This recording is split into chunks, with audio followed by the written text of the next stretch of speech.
Très heureux de vous retrouver sur Medi 1. Soyez les bienvenus dans l'invité de la rédaction. Depuis plusieurs jours, l'Afrique vibre au rythme de la 34e édition de la Coupe d'Afrique des Nations organisée par la Côte d'Ivoire. Le football semble avoir pris le pas sur l'actualité politique du pays. Dans cet entretien, nous mettrons un accent sur les faits qui marquent l'actualité politique durant la CAN. Pour en discuter, Ernest Adou est avec nous. Bienvenue sur notre plateau. Merci. Rappelons que vous êtes politiste, mais aussi vous suivez les événements tels que la CAN, n'est-ce pas? Effectivement. Vous avez suivi la cérémonie d'ouverture, Oui. certains matchs. On va décrypter un peu pour voir est-ce que la CAN a vraiment pris le pas sur toute autre chose ici en Côte d'Ivoire et peut-être dans d'autres pays. Effectivement, la CAN a vraiment pris le pas sur l'actualité politique. Il y a des choses qu'on avait qui brûlaient en actualité, mais qui ont été pratiquement mis en sourdine à cause de la compétition.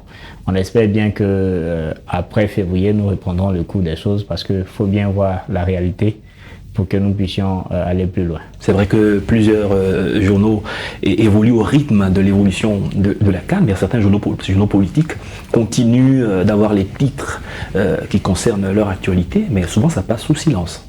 Oui, tout le monde est actuellement concentré sur la CAN.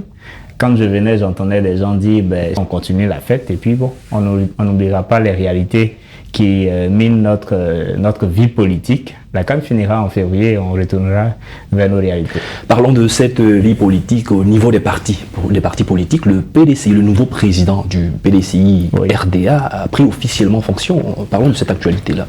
Oui, il a pris fonction. Ce matin, il y a eu une cérémonie de passation de charges entre le professeur Kobi et M. Tidiane Thiam.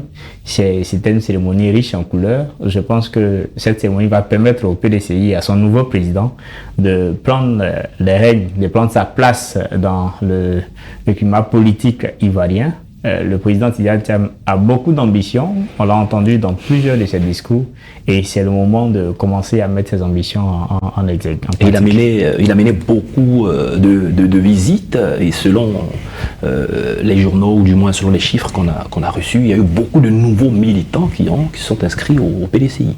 Oui, l'arrivée de Tidiane Thiam vient donner un nouveau visage au PDCI parce qu'on était quand même habitué à ce laxisme de laisser un seul président depuis combien d'années diriger le pays. On avait l'impression d'arriver au moment que le PDCI dormait, si je peux m'exprimer ainsi.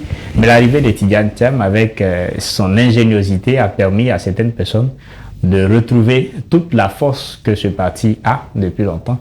Et je pense que c'est motivateur, des gens qui peut-être étaient un peu plus loin du parti, qui grâce à Tidiane Thiam reviennent. Je pense que c'est bon pour un parti de l'opposition. Il y a certains partis qui sont, je ne veux pas utiliser l'expression endormis, mais dont on ne parle presque plus depuis un certain temps.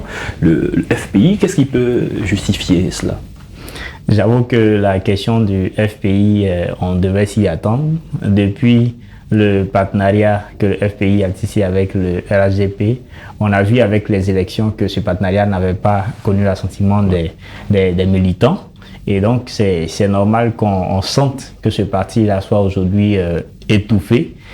Quand on va se mettre avec un gros morceau comme le RHDP, c'est difficile de s'en sortir. On n'a plus de militants même dans notre base au niveau du Moronou.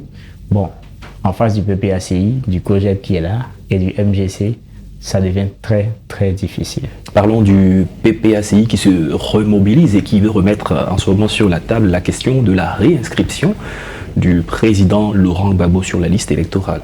Oui, on a vu dernièrement avec une activité des militants du Grand Pont, la région du Grand Pont, qui ont demandé la réinscription du nom du président Gbagbo Laurent sur la liste électorale et aussi sa présentation en tant que candidat pour 2025. Je pense que c'est vraiment très important pour le PPACI parce que actuellement tout l'espoir est fondé sur la personne du président Laurent Gbagbo et savoir que jusqu'à présent, à 1 an des élections présidentielles, il n'est pas encore inscrit sur la liste électorale, ça peut démotiver les militants. Donc c'est bon que le parti puisse s'intéresser à cette question-là et mener toutes les démarches nécessaires pour que ça soit chose faite. Et vous pensez qu'il y a une solution possible à cette question?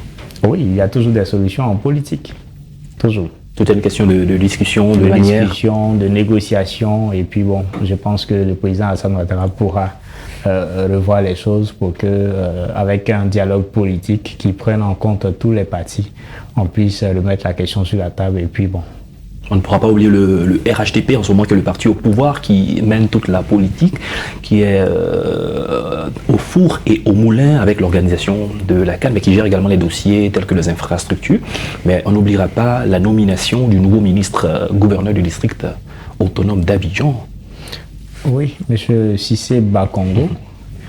Je pense que c'est un homme qui gère déjà bien les collectivités. Il a prouvé ce qu'il sait faire au niveau de la mairie de Koumassi. C'est peut-être même ce parcours riche derrière lui qui a poussé le président de la République à le nommer ministre-gouverneur.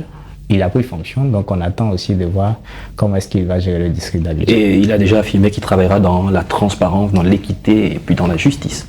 Oui, c'est ce que nous attendons, c'est ce que tout le monde attend. Quand on travaille ainsi, on arrive à développer facilement nos collectivités. Et donc, le connaissant pour quelqu'un qui est vraiment engagé dans la gestion des collectivités, on croit fortement que ça sera fait ainsi. 10% d'augmentation sur le prix de l'électricité, cela avait été annoncé en fin d'année et donc a pris effet à partir de ce mois de janvier. Donc la question de la cherté de la vie, comment est-ce que les populations vivent en ce moment? C'est déjà difficile, c'est difficile parce que la population se plaignait déjà de la cherté de la vie avec l'augmentation des prix sur le marché. Aujourd'hui, venir se retrouver à une augmentation de 10% sur les factures, c'est difficile à gérer, mais ce que le gouvernement a donné comme argument était qu'il fallait sauver ce secteur qui a un souci financier de 127 milliards. Et je pense qu'après cette hausse, les choses pourront se régler. Alors tout est fait dans le bien de la pour le bien de la population. Hein. Nous devons faire ce sacrifice-là pour que notre pays puisse avoir ces pourcentages, ces chiffres. On dit que nous faisons partie des pays les mieux éclairés. Bon, nous avons un pourcentage d'éclairage assez évolutif et les coupures de courant sont moins désormais. Je pense que c'est une avancée pour la Côte d'Ivoire. Seulement, nous, au niveau de la population, on doit payer les frais. Mais ça nous interpelle parce que la gestion des finances de notre pays nous montre avec quelques scandales, comme les scandales qu'on a vu dernièrement avec la Cour des comptes, qu'il y a possibilité de déshonorer la population de ces genres d'augmentation. Donc c'est un plaidoyer aussi qu'on ferait à l'endroit du gouvernement, de sorte que certaines actions soient menées pour que la population ne puisse pas subir tout.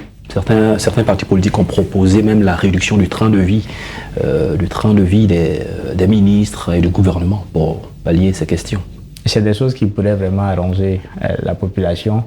C'est vrai que notre pays est en développement, on parle bien de notre économie, mais il faut noter que nos dirigeants, nos élus locaux, nos gouvernants ont un train de vie assez élevé.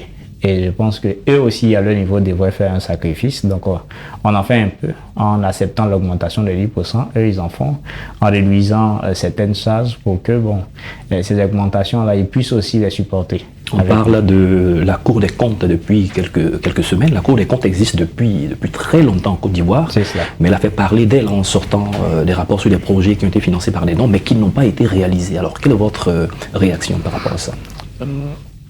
Quand on donne de l'argent pour réaliser des projets qui seront bénéfiques à une population, il faudrait bien mettre ces projets à exécution.